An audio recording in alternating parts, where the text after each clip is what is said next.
উজ্জ্বল দাগহীন টানটান ত্বকের জন্য বেসন, টক দই, হলুদের ফেস প্যাক অত্যন্ত কার্যকর ঘরোয়া উপায়। রাধে রাধে বন্ধুরা, তোমরা সবাই কেমন আছো? আমার আরেকটি নতুন ভিডিওতে তোমাদের স্বাগত জানাই।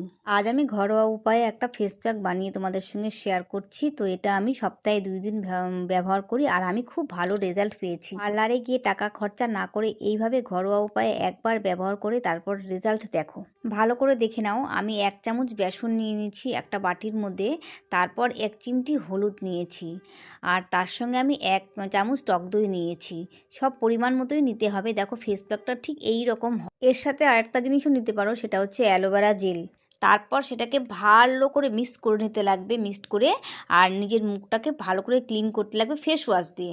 তারপর এই ঠিক এভাবে করে সম্পূর্ণ মুখে একদম লাগিয়ে কিছুক্ষণ 10-15 মিনিট বসে থাকতে হবে। বেসন, টক দই আর হলুদ কিন্তু মুখকে উজ্জ্বল করে, মুখকে টান টান করে, তারপরে মুখের মধ্যে যে কালো ছোপ ছোপ একটা দাগ হয়ে যায় গরমের দিনে, সেই দাগগুলো কিন্তু দূর করে। 10-15 মিনিট পর মুখে লাগিয়ে রাখার পর তারপর এইভাবে মুখটাকে ঘষে নিতে লাগবে ভালো করে। একটু বসে থাকে, ধীরে ধীরে মুখটাকে সুন্দর করে ঘষে নিতে হবে। তাহলে কি হয় বলো তো, মুখের সম্পূর্ণ ভেতরকার নোংরাগুলো সব পরিষ্কার হয়ে যায়, মুখ একদম টান টান হয়ে যায় আর একদম ফর্সা হয়ে যায়। তারপর নর্মাল জল দিয়ে মুখটাকে ধুয়ে নিতে লাগবে ভালো করে পরিষ্কার করে। এই সময় আর ফেস ওয়াশ ব্যবহার না করলেও চলবে। তারপর দেখো মুখটা কত সুন্দর হয়ে গেছে আমার। তো বন্ধুরা, আজকে এই পর্যন্তই। ভিডিওটা ভালো লাগলে পাশে থেকো। আবার দেখা হচ্ছে নেক্সট ভিডিওতে। Bye bye.